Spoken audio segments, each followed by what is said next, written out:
నిన్ని అలా రోడ్డు మీద 10 రూపాయల కాగితం దొరికితేనే అటు ఇటు చూసి లటుక్కున జేబులు వేసుకుంటాం. ఆ టెంక ఆడ నుంచి వెళ్ళి పత్తక లేకుండా పోతాం. అసొంటిది ఓ కన్న మాత్రం తన బళ్ళే మర్చిపోయిన బంగారాన్ని కూడా బంగారం లెక్క మళ్ళా తెచ్చి అప్పచెప్పిండు. మరి ఆయన ఎవళ్ళు ఏంది కథ అనేది ఒక్కసారి అట్లా పోయి అరుసుకొని వద్దాం పారి.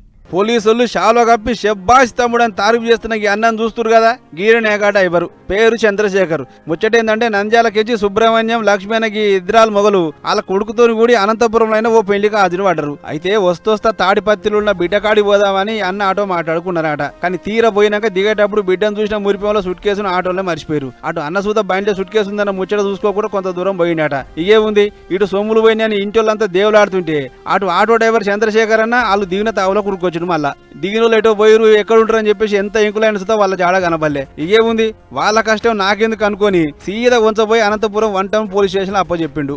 అది తీసుకొని వచ్చాను ఆడ బయట సార్ ఇట్లా చిక్కింది సార్ అంటేనే సరే సీఏ దగ్గర పోదామని సీఏ దగ్గర చక్కగా తోలిపోయారు. సీఏ దగ్గర పెట్టేశాను. ఏం తెచ్చేవారు అంటే ఇది ఇట్లా జరిగింది సార్ అని చెప్పాను. సరే అని చెప్పి కానిస్టేబుల్ వీడియో చూపించేసి ఓపెన్ చేయండి నాతోనే ఓపెన్ చేయించారు. దాంట్లో ఓపెన్ చేస్తే నక్లీస్ పెద్దది, అది రోల్డ్ గోల్డో నాకు తెలియదు. 2 గాజులు కమ్మలు ఉన్నాయి.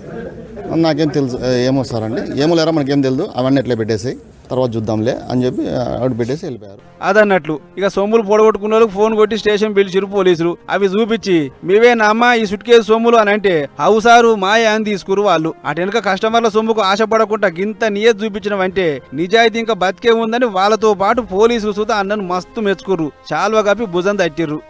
తర్వాత మేము ఎక్కడికి ఎక్కినామో అక్కడికి వెళ్ళినాము. అక్కడ వేరే ఆటో డ్రైవర్ని అడిగి ఇతని నెంబర్ తీసుకున్నాము. ఇతను అప్పటికే సబ్మిట్ చేశారని చెప్పారు. ఇతని ఆటోలో ఎక్కి మళ్ళీ పోలీస్ స్టేషన్కి వెళ్ళిన తర్వాత అక్కడ ఉంది.